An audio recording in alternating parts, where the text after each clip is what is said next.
ආයිබෝවන්. අද අපි මේ වීඩියෝ එකෙන් කියලා දෙන්නේ මාළු කිරි හොද්දක් හදන විදිය රසටම. මේකට ඕනම මාළු වර්ගයක් පාවිච්චි කරන්න පුළුවන්. මම අද පාවිච්චි කරන්නේ ගල් මාළු. එහෙනම් අපි බලමු කොහොමද හදන්නේ කියලා. මුලින්ම මාළු ටික කපලා හොඳට සුද්ධ කරලා හොදලා ගන්න ඕනේ. ඊට පස්සේ කුරුඳු පොතු කෑල්ලක් පොඩියට කඩලා දා ගන්න ඕනේ අවශ්‍ය ප්‍රමාණයට. ඊළඟට සුදු ලුණු බික් කිහිපයක් පොඩියට කපාගෙන තක්කාලි අවශ්‍ය ප්‍රමාණයට. තක්කාලි ගොඩක් දානවා නම් ගොඩාක්ම රසයි. ඒ වගේම තමයි තක්කාලි වලට අකමැති කෙනෙක් ඉන්නවා නම් මේ වෙනුවට දෙහි හරි නැත්නම් සියඹලා යොසු උනත් පාවිච්චි කරන්න පුළුවන්. ඊළඟට ලොකු ලුණු ගෙඩියක් තමන්ට කැමති නම් ඉතින් ගොඩක් දා ගන්න පුළුවන්. තමන්ට කැමති හැඩයකට කපලා. ඊළඟට අමු මිරිස්. අමු මිරිසුත් එහෙමයි වැඩි සැර කන්න කැමති නැති අයට පොඩ්ඩක් පාවිච්චි කරන්න පුළුවන්. සැර කන්න කැමති අයට ගොඩක් ගන්න පුළුවන්. නැත්නම් කොච්චි මිරිස් නැත්නම් නායි මිරිස් කැමති ඕනම පාවිච්චි කරන ඕනම දෙයක් මේකට භාවිත කරන්න පුළුවන්.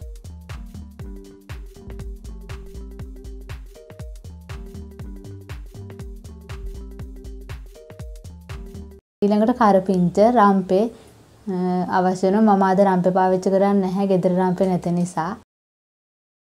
ඊළඟට කහ කුඩු. ඊළඟට අමුතුන පහ. අබ කුඩු සල්පයක්. උළුහල්.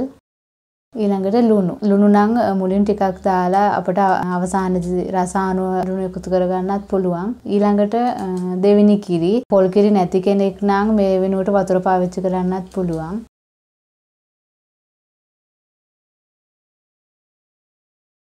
ඊළඟට මේ ටික ඔක්කොම දාලා හොඳට මිශ්‍ර කරගන්න ඕනේ. හැබැයි මාළු තැලෙන්නේ නැති වෙන්න තමයි මේ දේ පරිස්සමට කරන්න ඕනේ.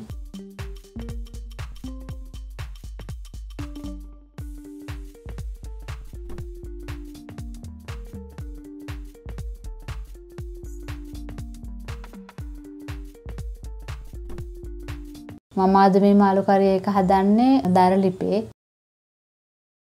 මේ වෙලාවේ දරලිපේ හොඳට ගින්දර තියෙන්න ඕනි. මේ වගේ ගන්න ඕනි. මම තක්කාලි ගොඩක් දැම්මා. මේක මැටි භාජනයක වෙනව නම් තමයි ගොඩක්ම රසවත්. ඊළඟට විනාඩි කිහිපයකට පස්සේ චුට්ටක් මිශ්‍ර කර ගන්න ඕනි. මේ සදා පොල් කොටු හැන්දක් පාවිච්චි කරනවා නම් තමයි වඩා හොඳ.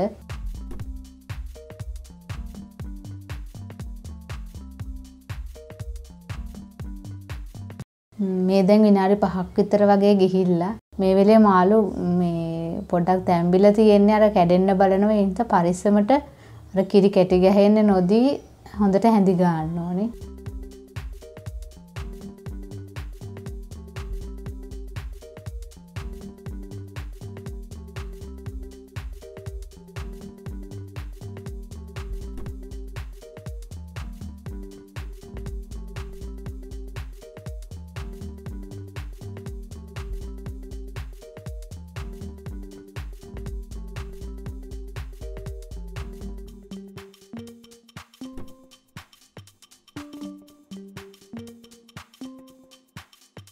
මේ තව ටික වෙලාවකට පස්සේ දැන් හොඳටම කිරි නටනවා.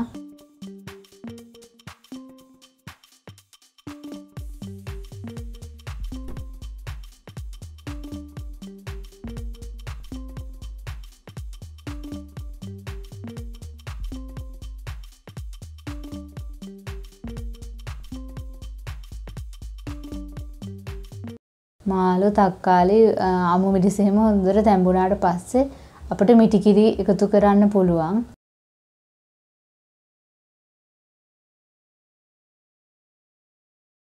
පොල් එහෙම හොයාගන්න බැරි කෙනෙක් ඉන්නවා නම් පිටිකල පොල් කිරි උනත් ඉතින් පාවිච්චි කරන්න පුළුවන්. හැබැයි පොල් කිරි ස්වාභාවිකව දානවා නම් තමයි වඩාත් හොඳ.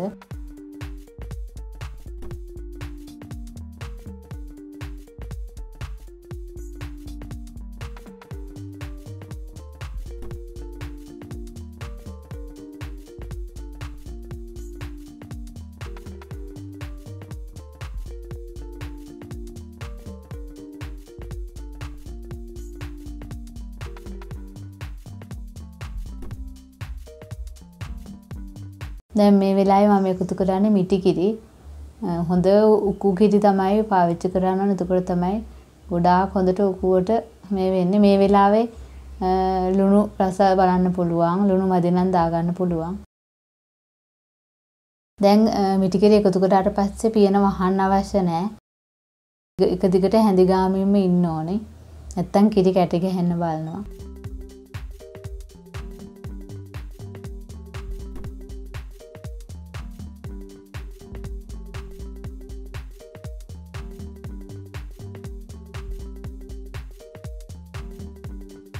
මේ වෙලාවේ හොඳ සුවඳක් එනවා.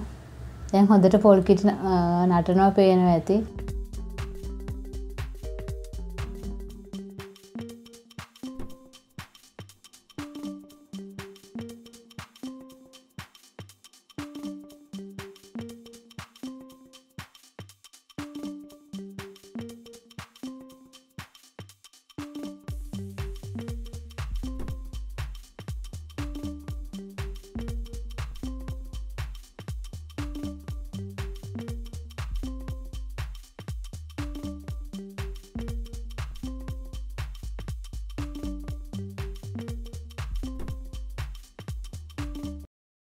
හොඳට පොද්ද නැටුවට පස්සේ ලිපෙන් බා ගන්න ඕනේ. ලිපෙන් බාගත්තට පස්සේ ටිකක් පොඩ්ඩක් හැඳි ගන්න ඕනේ. ඊට පස්සේ අපිට දෙහි එකතු කරගන්න පුළුවන්. දෙහි දැමීමෙන් බලාපොරොත්තු වෙන්නේ මාළු වල තියෙන පෝෂ්‍යදායක ගුණය ඉක්මනටම අපේ ශරීරයට උරා ගන්න උදව් කරනවා. වගේම අර කිරි හොදි එකේ පොඩි උකු ගතියකුත් එනවා මේ වෙලේ දෙහි දැම්මම.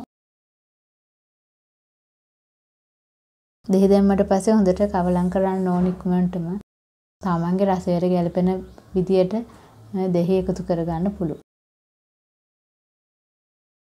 මේකෙදි විශේෂයෙන්ම කියන්න ඕන 3-5ම යොදා ගන්නද්දි තමන් කැමති විදියට තමන් කැමති ප්‍රමාණයක් යොදා ගන්න පුළුවන්. එහෙම නිශ්චිත විදියක් නැහැ. තමන් කැමති මාළු ප්‍රමාණයක් හදා ගන්න පුළුවන්.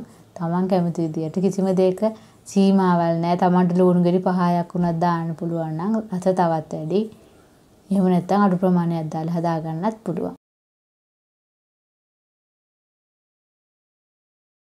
දැන් ඉතින් හොඳට හැඳ ගන්න තියෙන්නේ. දැන් හරි. දැන් රස බලන්න තමයි තියෙන්නේ. දැන් ඉතින් අපි රස බලන්න යන්නේ. මම අද පාවිච්චි කරන රතු කැකුළු බත් එක. බත් සමග එහෙම නැත්නම් ඉදියාප්ප පාන් ඕනිම දෙයක් එක්ක මේක ආහාරයට ගන්න පුළුවන්. එහෙනම් අපි අලුත් වීඩියෝ එකකින් ඉක්මනටම හම්බ වෙනවා. අපේ රියල් විලේජ් ලයිෆ්ස්ටයිල් YouTube නාලිකාව සබ්ස්ක්‍රයිබ් කරලා නැත්නම් සබ්ස්ක්‍රයිබ් කරන්න.